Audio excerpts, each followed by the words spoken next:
Ja, wat winnen we in 12? Met 12 ben. We waren op plaats in de Grote Maar. En toen ben ik al 14 jaar van school gegaan. Maar ik ben net een leider. Ik kon net bij de meester opzetten.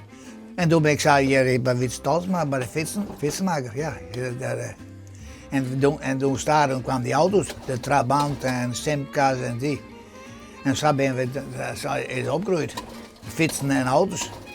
En stafzogers, mensen, ja, hier dien vroeger alles.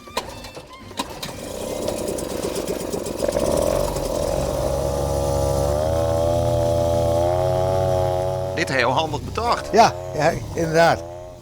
Ja, hartstikke mooi zaak. En die tonnen zit dan een hele meter groen in, of 20 centimeter. Zo, ik ben Leeds, hoor maak ik vier bukken. Zo. En als ik dan een zware modus heb, heb ik hier een takel. Zo. Zo. Zo, kijk ze, jongens. Maar jouw moeder dus nog altijd graag met de hand wapperen. Ja. Dat is mijn enige hobby. Ja, mijn vrouw die vroeger huishouden en ik go het hockey.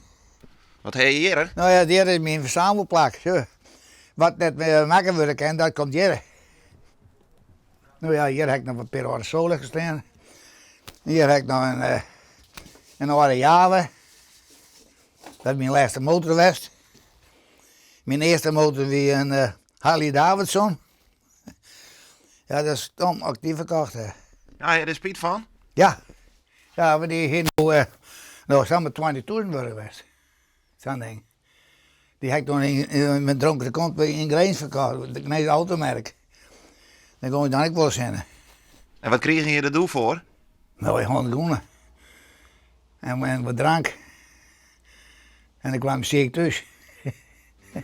Ja.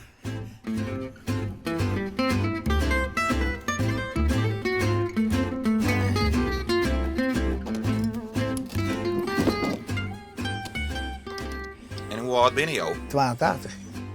Ja, ik zei het nooit, daarom zei ik nee. Ik leer altijd. Nou, het is net om je te zien. Nee, maar zo, ik zit dan weer achter een vriendin, hoor. Maar dan steeds ik nooit zo hard meer. Zo. Ik heb wel een vriendin op het, ja, maar zo, dat is. In alle opzichten ben je een actief man. Ja, dat ben ik. Ik heb zoon, je medicine en niks. En nu nog een glasje bier erbij. Ja, maar het werkt net, maar dan zei jongens. Nou ja, nou ben het kaarten hadden wij nu. Nou en waar je, dan hebben we je zo'n de boel. Dus ik zei een uurtje. Het is nou puur hobby. Ben een hobby, ja, maar een hobby. Net om mij geweest, nee. Ja, ik was geen woord sensie, hoor, maar dat wordt nooit net, wel logisch. Maar het is net spultje, zo die grote man neemt 40 euro in de hoeken. Zo, je was dan, die heb ik nog niet tonnen. Als je naar de grote man, ja, reken we 125 euro aan een beurtje. Zo. En je hebt misschien met jaloers kunnen werken. Of ik dan petities krijg, dan ben ik wel tevreden. Een beetje is af, 24 is af. En daarom krijg ik de klant maar van de andere kant. En je krijgt dagelijks weer drogje, hè, dat meestal thuis dit jaar. Ja. Je kunt de kaarten en zo de boel wel afzitten, dat lukt het niet meer. Nee. Dat is, ja, dat weet ik niet. Maar, ja, er moet wat rooien. Dat is, ja, zo is het.